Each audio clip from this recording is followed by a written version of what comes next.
দিয়ে দাও, দিয়ে দাও, আরে ফেলে রেখো না, শিগগিরই দিয়ে দাও। দাদা ভাই, মাসি দিল মোটা অঙ্কের চেক, দেখি দেখি সবাই, এই সবাই দেখ রে কত টাকার চেক দিল, দেখবি তো রে? দাঁড়া দাঁড়া দাঁড়া দাঁড়া, ও মা বাড়ির কুটনি বউ এসছে আর একটা মনে হচ্ছে, নিয়ে নিল পুরো। না আমার হাত থেকে দেখ, এই যে আগের দিন যেটা তোর 500 টাকাটা নিয়ে গেল সুকান্ত, ওটা এরকম করিস না, শিগগিরই টাকা পাচার কর।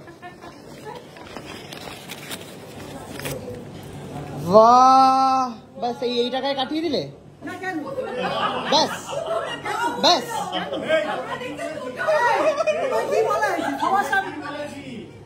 তোমাদের সাথে তো দিদি অসাধারণ খেলাম, হাতটা দিই, ভীষণ ভালো খেলাম। জুই ফুলের পোলাও অসাধারণ, মাছের ইলিশ মাছের কি একটা ননিবাহার অসাধারণ, মাসি ডালটা কি মাটন ডাল, মাটন পাঠার ডাল অসাধারণ, আর আরেকটা কি বললাম, চিংড়ি পোলাও অসাধারণ, চিংড়ি বিরিয়ানি ওইটাই বলছি, আর ঝুড়ি অসাধারণ খেয়েছে, খুব ভালো খেয়েছে, চিংড়ি সবকটা আইটেম খুব ভালো। আর আর হচ্ছে মাটনটা, মাটনের ওইটা জগ্গির পাঠা, ও তৃপ্তি করে খেয়েছি আর কি। এটা পুজোর কদিনই 15 তারিখ অব্দি থাকছে। ওকে, কে দিয়েছে মাসি? এইরকম তুমি এরকম তুমি মিচকে কবে থেকে হলে গো? কি গো আমার বড় ছেলেটা কি বানের জলে ভেসে এসেছে?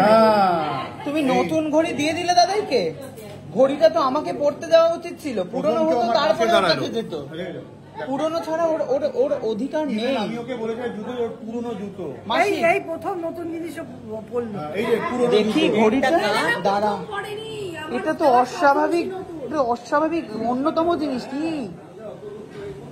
কি করে তুমি নেবে? ও তো অর্ডার দিয়ে দিচ্ছে অনলাইনে, কিছু বলার নেই আমার দাদা ভাই, তোকে হাতে ঘড়ি নতুন, এটা ক্যাপ লাগিয়ে নে, নাহলে দাগ পড়ে যাবে কিন্তু।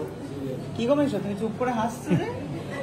মেশো কেমন দিলাম, মেশোর একটা এরকম এক্সপ্রেশন, তোরাও কেউ বলিস নি বাবা?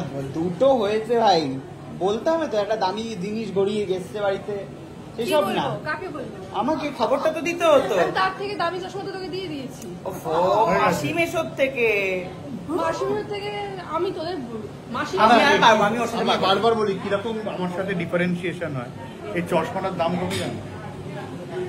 কত দাম? 18,000 টাকা। আমার 3,500 টাকা। এটাও টুবলু দিয়েছে, ওর 18,000। আমি একটা হিসেব বললাম, কেন বলবে? দুটো 7,000। ওটা কোথায় আমার কোথায়?